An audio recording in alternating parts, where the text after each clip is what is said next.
ভাই দেখেন ভাই দেখেন কীরকম কষা পড়তেছে, বিশাল কষা। একবারে মনে করেন যে বৃষ্টি এমনভাবে হয় না, যে শরীর অবস্থা দেখেন একবার বরফে, শরীর একবার বরফ হয়ে গেছে বুঝছেন। কাজ মনে করেন যে কোম্পানিতে আইলে কাজ করতে হইব, কাজ ছাড়া কোনো উপায় নেই।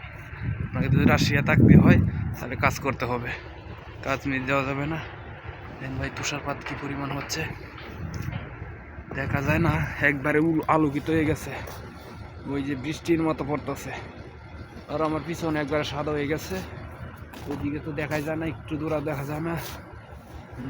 যে আপনারা যদি রাশিয়া আসেন একটু বাইরে চিন্তা করে আসবেন, কারণ রাশিয়া যদি আসেন তাহলে ঠান্ডা নিজের গায়ে ধৈর্য শক্তি রাখতে হবে।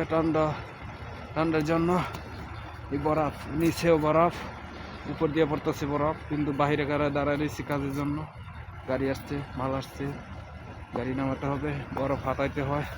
যে ভাই হাত খোলা, এই যে বরফ, ঠিক আছে, বরফ মনে করেন যে এই বরফ দিদি মাথায় মারলে মাথা ফাইটে দেব, ঠিক আছে। আপনারা যদি রাশিয়া আসতে চান তাহলে এটা চিন্তা করে আসেন, কারণ ভীষণ ঠান্ডা, প্রচুর কোল্ড রাশিয়া। আপনারা একটু চিন্তা ভাবনা করে আসেন। একবারে দেখেন শরীরে বোঝা যায় বৃষ্টির পানি যেমন পড়তেছে সেমভাবে পড়তেছে, এই শরীর একদম লটে হয়ে গেছে, বরফে সাদা হয়ে গেছে। আর এই জায়গায় রাশিয়া ফুল সাদা আলোকিত হয়ে গেছে, উজ্জ্বল হয়ে গেছে।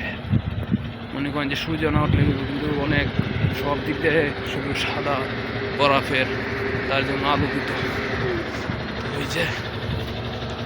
ওই যে ঘ্রাণ, ওই ঘ্রাণে কাজ করি আমি, ঠিক আছে ভাই। দোয়া করবেন আমার জন্য। রুমে যাবো তখন, আমার সাথে থাকেন, আরও কিছু দেখাতে পারবেন, অনেক কিছু দেখতে পারবেন, আর সে বিষয়ে সতর্ক আমার কাছ থেকে পাবেন। ওকে, ভালো থাকেন, দোয়া করেন আমার জন্য।